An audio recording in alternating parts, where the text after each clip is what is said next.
different things here, but the point of going to the Northeast Portland precinct for me was to talk to anybody in charge, and I just so happened to bump into one of the last detectives that's even working for the Portland Police. That's right, that's why sex trafficking is flourishing in this town, as well as other forms of organized crime, and right now it's pretty mild, it's pretty soft, but it's pretty obvious that it's open season on Portland, Oregon. Yeah, there's still a lot of cops out there, but they're there to pull you over, honey.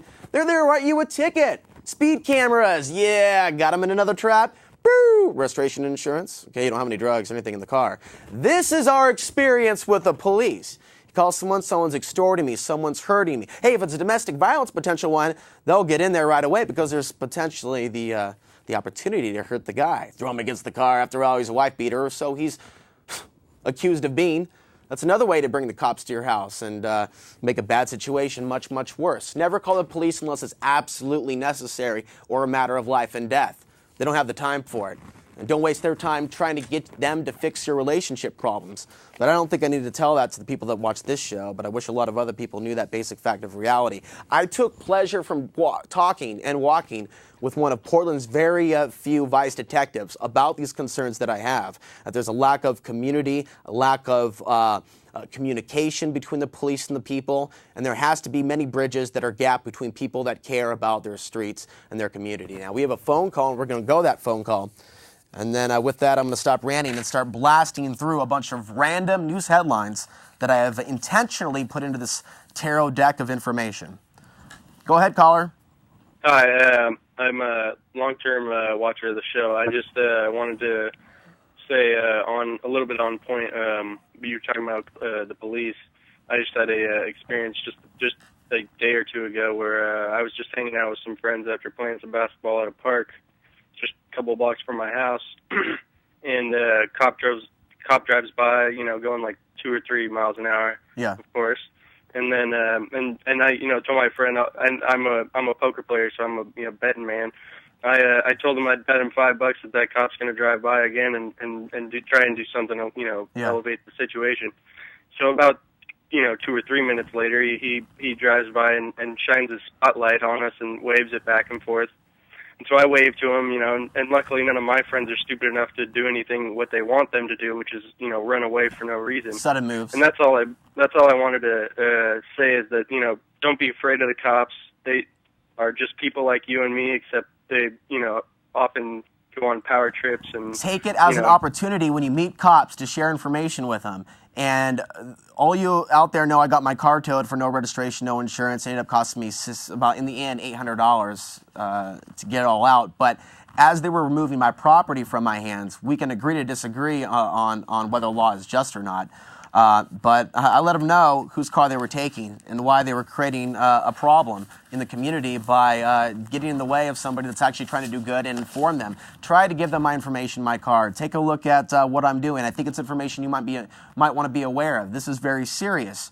And the policies of the banks, to move into a side conversation, there's no overdraft protection anymore, by the way, for those of you that end up making a couple mistakes.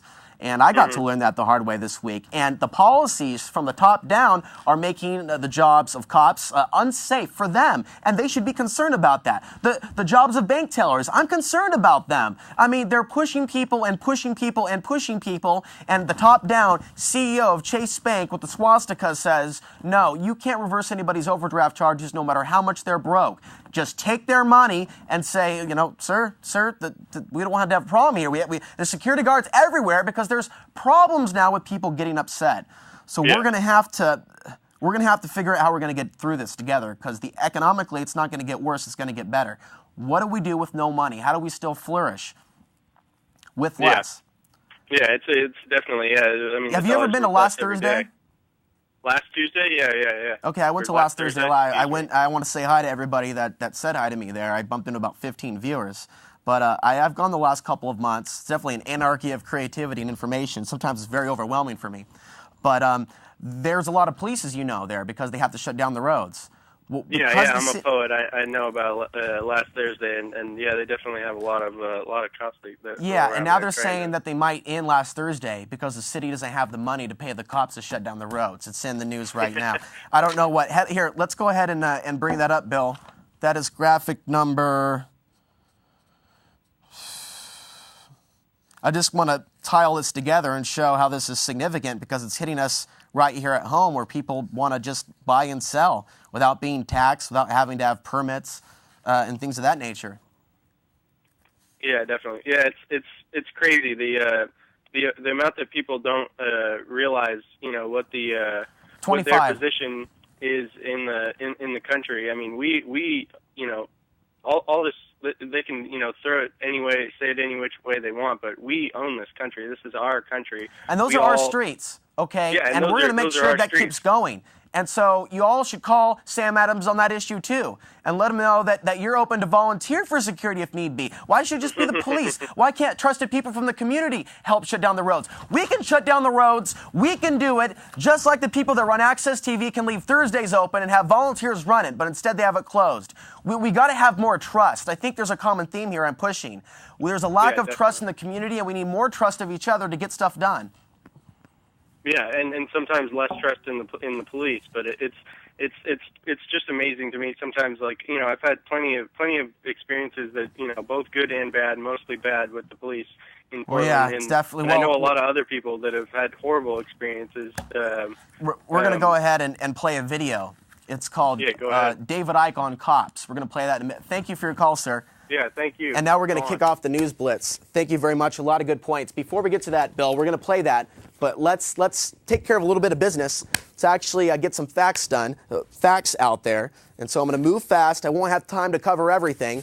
I'm going in random here. This is the tarot deck of news. Which one will it be? Maybe you can call in and tell me left or right. Let fate decide. Boom, boom, boom. Graphic number 18. Christian woman stops robbery with faith. Now, whatever your perspective of Christians, someone is calmly showing no fear and telling the robber they want to help them, and there's another way to go about life. And this is another segue to one of my stories. It's in one of these random piles. I bumped into a tweaker who was 19 in St. John's near the Proper Eats, right between the Proper Eats and the 7-Eleven. There's a lot of weird energy over there. I think there's a demon that lives over there. It likes to jump into the heavily tweaked and the heavily drunk. Point being, I'm sitting here talking to this 12-year-old, giving my card going, you want to look at your future. You want to look at the truth about 9/11. You want to find out about the plans to draft the young when there's no jobs left. And he's like, yeah, man, yeah. He's selling weed. He's hanging out with a bunch of really, really messed up characters. He's on his way to the penitentiary with the type of people he's hanging. That's why I felt drawn to talk to him. Minute later, this guy comes up swinging. What, you want to go? Just totally like no shirt on, amped out of his mind. Not very large, physically, muscularly, but very, pumped up because of all the tension. And I start talking to him for 5 minutes. And eventually I get him calming down, going, do you want to end up in prison? And he's like, I don't care. I don't care. There's nothing for me. I have no future. It's like, you do have a future. Well, then the other kid comes up and they start arguing. And then at this point I'm like, hey, I gave you both a card on my YouTube channel. I tried to talk to you. You did listen to me for a couple minutes. But at this point I step back, and whatever you're going to do, you're going to do. But I believe we should step in sometimes and say the right thing. And I commend that woman for doing that. It ended up saving her life. She showed a little bit of compassion. And in the end, he walked away. Let's move on to the next report. Number 17, China overtakes Japan as number 2 economy. That's right, official. It's in the news. The Chinese, oh yeah! They raised their flag in D.C. Now they're the number 2 economy. Ain't nothing to worry about China. Everything's going to be fine. America! F yeah! But going back to the police. Let's go to graphics 13 and 14. Billboard protests of police layoffs in Michigan fuels public safety debate. They're actually threatening people here. They're showing like, this guy might come and kill you. They're laying us off. You don't want us to lay us off or this might happen. Or what? Agent provocateur might make something happen like at one of those protests? So it looks like to me, oh no. Don't lay us off. Oh God, no. So people are upset. They're outraged about the billboards. They're saying they're being bullied by the local police chief. Wah, wah, wah. Moving on to the next one. Number 29, Pentagon report places blame on suicides. At a time of record high military suicides, commanders are ignoring the mental health problems of American soldiers and not winnowing enough of